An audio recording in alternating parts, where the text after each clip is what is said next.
Next is name two religious movements that originated during the medieval period. The two religious movements that originated during the medieval period were the Sufi movement and the Bhakti movement. These are the two movements which emerged during the medieval period. That is, one is Sufi movement and the other one is Bhakti movement.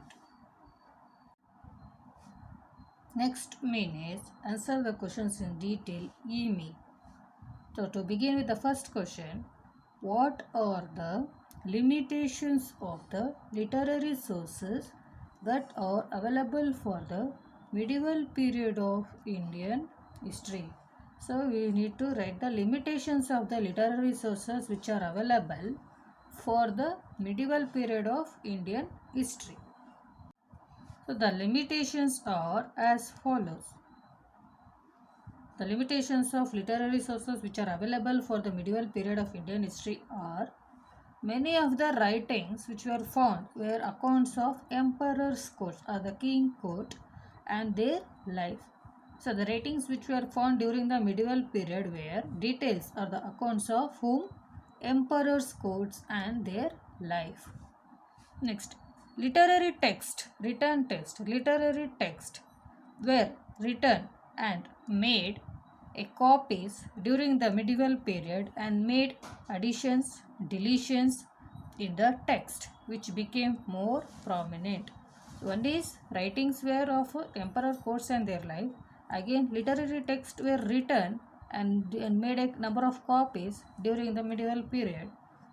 And anything if you want to be added or deleted the events they used to do in the text which became more prominent and important or the significant source of medieval period in Indian history.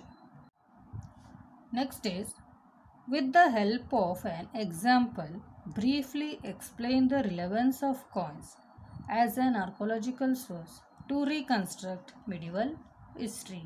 How can you say that the coins is going to be helpful in reconstructing the medieval history and or knowing about the medieval history which comes under a archaeological source? That is, coins, a valuable source to reconstruct the history, is one of the source. As we know, it is one of the important valuable source to reconstruct the history or the past. They are going to provide you the information about what? Economic conditions, financial status of the emperor during those earlier period, isn't it? So dear students, information about rulers and events of cultural and religious occasions will be engraved or designed on the coins. And it helps us to know about trade contacts of one kingdom with the another. What kind of trade relationship they had earlier. So coins is a valuable source to reconstruct history.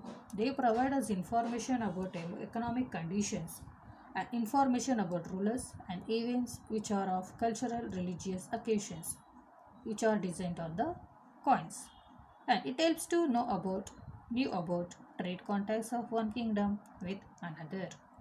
Next is, why do you think India has so many different names? Give reasons. So India has several names, right? Hindustan, Hindu, Sindhu, correct? So why is it so?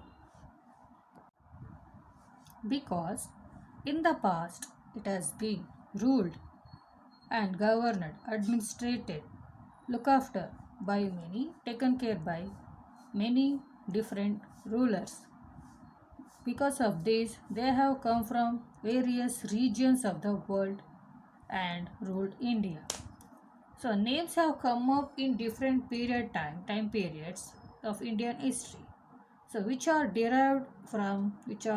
taken from the Indus River, which was passed through Pakistan, Jammu and Kashmir in India, and the western part of Tibet.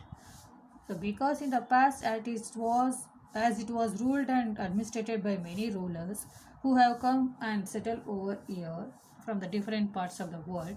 So when they came up to India and started settling here, by seeing the geographical features and the economic conditions and the cultural religious practices, they have given several names.